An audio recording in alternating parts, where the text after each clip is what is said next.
నెత్తళ్ళ curry తయారీకి కావాల్సిన పదార్థాలు సిద్ధంగా ఉన్నాయి. సో ఈ నెత్తళ్ళ కర్రీ అంటే ప్రతి అమ్మాయి ఖచ్చితంగా తినాల్సిందే. ముఖ్యంగా ఏంటంటే డెలివరీ అయిన తర్వాత నెత్తళ్ళ కర్రీ ఇలాంటి వెరైటీగా చేసి పెడుతూ ఉంటారు ఎక్కువగాని.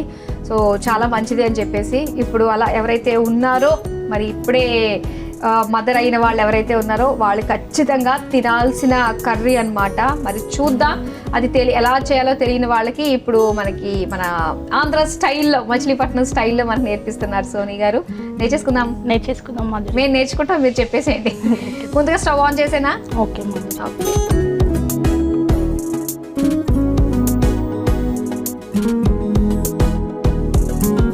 ముందుగా ఆయిల్ వేసుకుందాం. ఓకే.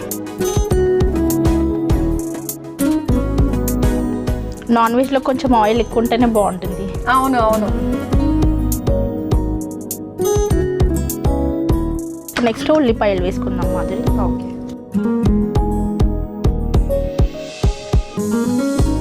గ్రేవీ కావాలనుకుంటే ఉల్లిపాయలు ఎక్కువ వేసుకోవచ్చు. కానీ ఒకప్పుడు ఉల్లిపాయలు కొద్దిగా వేసినా కూడా ఘాటు అది వచ్చేది. ఇప్పుడు ఏంటంటే అది కూడా ఎక్కువ వేస్తుంటే స్వీట్ అయిపోతుంది. అవును, స్వీట్ అయిపోతుంది. ఓకే, ఇవి కొంచెం మగ్గనిద్దాం. కొంచెం మనకి వేగితే బాగుంటుంది.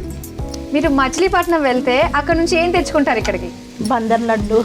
ఓ అంతే కదా. ఇంకా ప్రసాదాలు కూడా చాలా ఉంటాయి అక్కడ. అక్కడ నల్ల ఇసుక ఉంటుంది, చాలా రేర్గా దొరుకుతుంది. ఆ మచిలీపట్నం బీచ్ అనగానే మంగినపూడి బీచ్ చాలా బాగుంటుంది అక్కడ.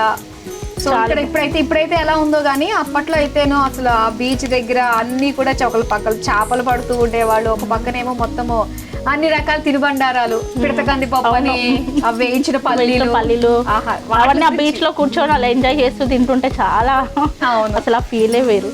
కానీ అప్పుడప్పుడు ఏమనిపిస్తుంది అంటే ఆ ఎండు చేపల స్మెల్ ఇవన్నీ కూడా గాలి అలా వస్తున్నప్పుడు కాస్త ఇబ్బందిగా అనిపిస్తుంది. కానీ అక్కడ వాళ్ళకి అలవాటు పడిపోతుంది కదా. అవును. ఓకే, ఉల్లిపాయలు వేగాయి కదా. ఉల్లిపాయలు వేగాయి. నెక్స్ట్ అల్లం వెల్లుల్లి పేస్ట్ వేసుకుందాం.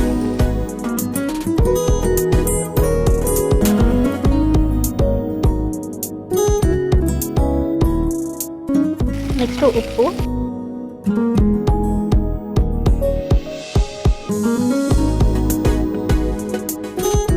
నెక్స్ట్ పసుపు వేసుకోవాలి మాదిరి. ఓకే. పచ్చిమిర్చి కూడా యాడ్ చేసుకుందాం.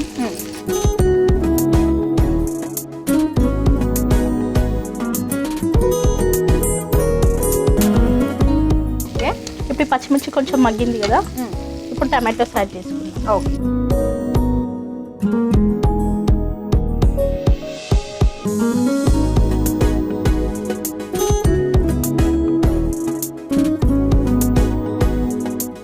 ఓకే, కొంచెం మనకి టమాటా మగ్గాలి కదా. సో ఈ మగ్గేలోపు అక్కడ టెంపుల్స్ గురించి మాట్లాడుకుందాం అయితే. ఓకే మాది. అక్కడ ఫేమస్ టెంపుల్స్ ఏంటి మచిలీపట్నంలో? చింతల వెంకటేశ్వర స్వామి టెంపుల్ కూడా ఉంటుంది అక్కడ. ఆ పేరు ఎందుకు వచ్చిందంటే చింతలన్నీ తిరుస్తాడు కాబట్టి చింతల వెంకటేశ్వర స్వామి టెంపుల్ ఉంది. అక్కడ వెళ్తే ప్రతి ఒక్కరు అక్కడ వెళ్ళాల్సింది, అంత బాగుంటుంది. ఒక్కసారి వెళ్తే మళ్ళీ విజిట్ చేస్తారు. ఎందుకంటే పేరులోనే మనకి స్వామి దర్శనం ఇస్తున్నాడు కదా, చింతల వెంకటేశ్వర స్వామి అని. అలానే అక్కడ చింత చెట్టు కింద వెళ్తాడు అని చెప్పేసి అంటూ ఉంటారు. చెట్టు కింద వెళ్తారు. వెళ్తే ఖచ్చితంగా దర్శించుకోవాల్సిన ప్రదేశం అది. కానీ ఎక్కడికి వెళ్ళినా వెళ్ళకపోయినా కూడా విష్ణాలయాలు, వైష్ణవాలయాల దగ్గర కనుక వెళ్ళామంటే అవును. సో ఖచ్చితంగా అక్కడ ఉన్న ఆలయ సంపద అదంతా కూడా ఏంటంటే ఆ ఆర్కిటెక్చర్ ఖచ్చితంగా చూసి తీరాల్సిందే.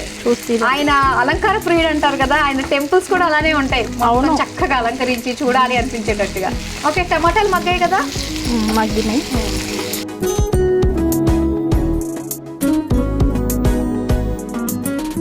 నెక్స్ట్ కారం వేసి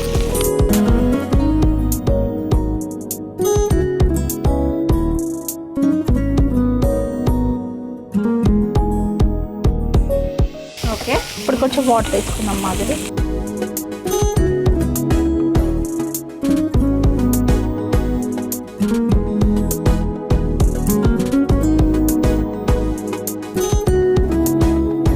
ఇప్పుడు నెక్స్ట్ ఏం వేస్తున్నారు? నెక్స్ట్ నెత్తలు వేసుకుందాం మాధురి. ఇది కొంచెం నీట్గా ఇది నీట్గా వాష్ చేసుకోవాలి, తల తోక తీసేసుకోవాలి మనం.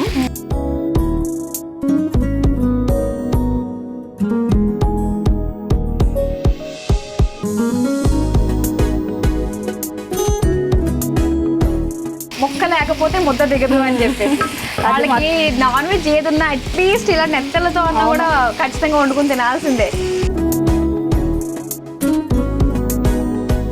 అక్కడ నెత్తళ్ళు, ఇవి పీతలు, ఎండు రొయ్యలు, ఎండు చేపలు అలా దొరుకుతుంటాయి కదా, వాళ్ళు రోజు వాళ్ళకి తక్కువలో వస్తుంది కాబట్టి రోజు యాడ్ చేసుకుంటారు అనమాట. ఏ కర్రీ చేసినా ఇవి యాడ్ చేసుకుంటారు. అవును, కానీ చాలా బాగుంటుంది, చాలా బాగుంటుంది, చాలా మంచిదంట ఇది ఆరోగ్యానికి కూడా. ఎండు చేపలు, ఎండు రొయ్యలు ఏదో అనుకుంటాం కదా, ఆరోగ్యం చాలా మంచిది. కొంచెం వాటర్ వేస్తారా? ఇస్తామ్మా.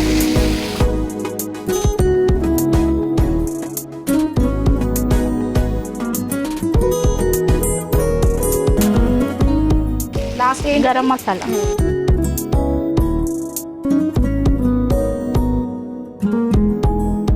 ధనియాల పౌడర్,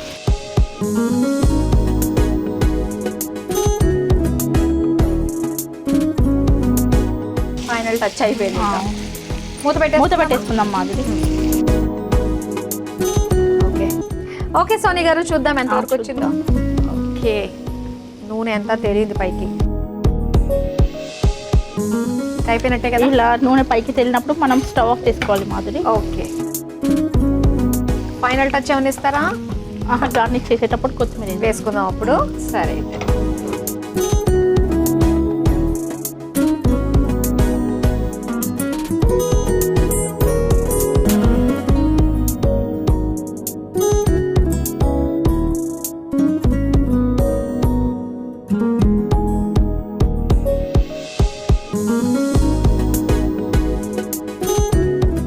పైన కొత్తిమీర.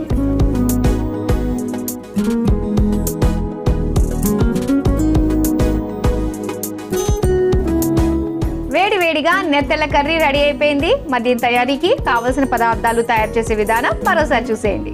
నెత్తెల కర్రీ తయారు చేసుకోవడానికి కావలసిన పదార్థాలు: ఎండు చేపలు, ఉల్లిపాయలు, టమాటోలు, పచ్చిమిర్చి, కారం, ఉప్పు, ధనియాల పొడి, పసుపు, అల్లం వెల్లుల్లి పేస్ట్, జీలకర్ర పొడి.